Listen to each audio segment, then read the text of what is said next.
Bonjour, aujourd'hui je voudrais aborder un thème qui m'est cher, c'est que la présence intemporelle est toujours déjà là. Donc pour la reconnaître, plutôt que pour y accéder, parce qu'il n'y a pas de mouvement à faire puisqu'elle est déjà toujours là, donc pour la reconnaître, il n'est besoin ni d'une voie directe, ni d'une voie graduelle ou progressive. Elle est immédiate, elle est là. Il suffit, même si ça peut sembler compliqué à madame ou monsieur moi-je, il suffit de tourner le regard de l'autre côté. C'est-à-dire qu'au lieu de se tourner vers les phénomènes, vers les objets qu'on observe, c'est permettre à la conscience de retourner vers l'espace même d'où ça écoute, d'où ça regarde, d'où ça perçoit. C'est seulement ça. Et c'est se familiariser avec cet espace grand ouvert, jusqu'au moment où on se rend compte que on est cet espace grand ouvert. Tant qu'on ne s'en rend pas compte, c'est pas la peine de dire qu'on l'est, ce serait faux. Il faut s'en tenir à l'expérience réelle qu'on fait, mais sans la figer. Parce que si on dit ben non, il n'y a que moi-je, ça s'arrête là. Si on dit oui, je suis conscience infinie, mais qu'on ne le vit pas, ça s'arrête là aussi. Donc il nous faut vraiment basculer sans cesse du côté de l'espace, de la présence, de l'écoute, appelez ça comme vous voulez. Donc chaque fois que votre regard se porte sur des phénomènes ou que vous êtes à l'écoute, que vous observez des phénomènes observables, que ce soit la respiration, le corps ou ce qui se passe à l'extérieur de votre corps, permettez à ces phénomènes observés de remonter le fil jusqu'à leur source, l'espace d'où ça observe. C'est pour ça que c'est ni une voie directe ni une voie progressive, parce que c'est immédiat. C'est toujours déjà là. Donc si on s'en rend pas compte, c'est uniquement parce qu'on est tout le temps en train d'alimenter moi-je par tous les moyens possibles, y compris par les moyens dits spirituels. D'ailleurs, moi-je est très friand des expériences spirituelles ou d'un cheminement spirituel. Ça le rend fier, arrogant. Il peut jouer l'humilité, hein, d'ailleurs. C'est une forme d'arrogance subtile. En réalité, plus on revient à cet espace qu'on est déjà et qui est toujours déjà là, plus il y a une simplicité qui s'impose à nous, une liberté qui va avec, une joie tranquille parce qu'on est soulagé du poids de moi-je. Ça ne veut pas dire que moi-je n'est plus là, heureusement qu'il va rester jusqu'à la fin de ce corps. On en a besoin pour fonctionner dans le monde. Mais on n'est plus pris dans la croyance qu'il n'y a que moi-je et que moi-je est réel. Quiconque passe un peu de temps à observer, pour certains c'est même immédiat, réalise que moi-je, c'est juste une pensée, rien d'autre. Je sais que certains sont choqués par ce genre de déclaration, mais c'est parce qu'ils pensent, ils n'observent pas.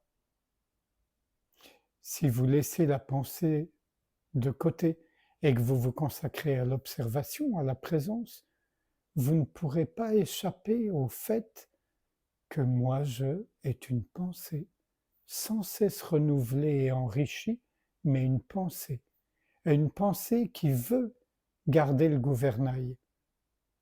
Mais en réalité, elle n'a jamais eu le gouvernail.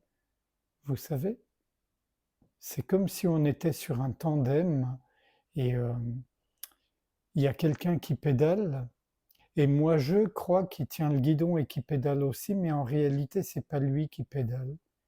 Mais il se donne de l'importance et il est convaincu que c'est lui qui pédale. Il n'y a pas de problème avec ça, hein. Mais si vous observez, vous verrez son petit jeu, ses manigances, et vous allez drôlement vous marrer. Ou dans un premier temps, peut-être que vous allez trouver ça difficile, douloureux, parce que quand on a misé sa vie sur moi-je, ses ambitions, ses projets, ses désirs, ses craintes, et que d'un seul coup ça s'effondre sous nos yeux en tant que substance réelle, parce que moi-je demeure, j'insiste, mais il est complètement désamorcé, parfois même désactivé. Donc finalement, il n'y a ni voie directe ni voie progressive pour reconnaître la présence, l'espace infiniment ouvert. Il y a juste à avoir confiance parce qu'on le vit un peu déjà ou qu'on en a l'intuition, mais parce qu'en fait, dans notre vie de tous les jours, il y a des tas de failles dans l'espace-temps tous les jours. Et dans ces failles, on est cet espace ouvert ou on regarde à partir de cet espace ouvert. Puis l'instant d'après, la pensée revient et ça y est, c'est recouvert. Et ça passe quasi inaperçu. Et comme c'est subtil, délicat, surtout dans un premier temps, on peut l'oublier ou ne pas s'en rendre compte. Donc c'est une invitation sans effort, constamment revenir à la présence. On a tout le temps 10 000 opportunités, chaque phénomène est une opportunité, chaque situation est une opportunité, chaque fois qu'on a une réaction, c'est une opportunité de revenir à la présence. Et peu à peu, notre confiance en la présence va croître, croître, croître, jusqu'au point où il n'y aura plus l'ombre d'un doute. Et même quand elle sera plus ténue, infime, qu'on sera à nouveau pris dans, non pas dans les griffes, n'exagérons pas, mais dans la croyance que moi je prédomine, ce sera plutôt facile de redésamorcer ça et on l'acceptera parce que moi je circule au sein de la présence.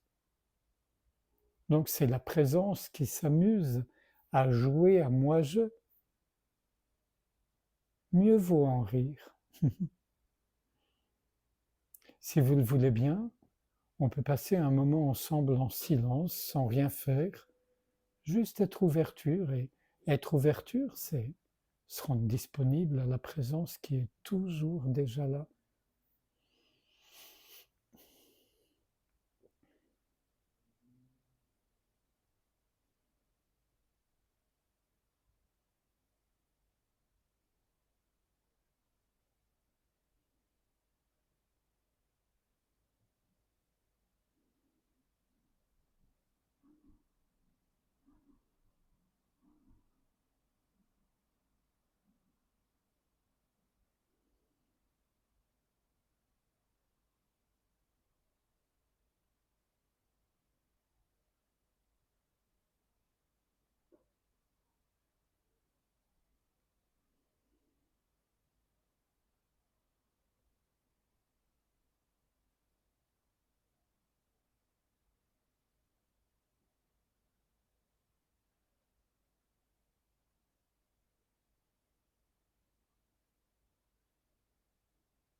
Je vous remercie.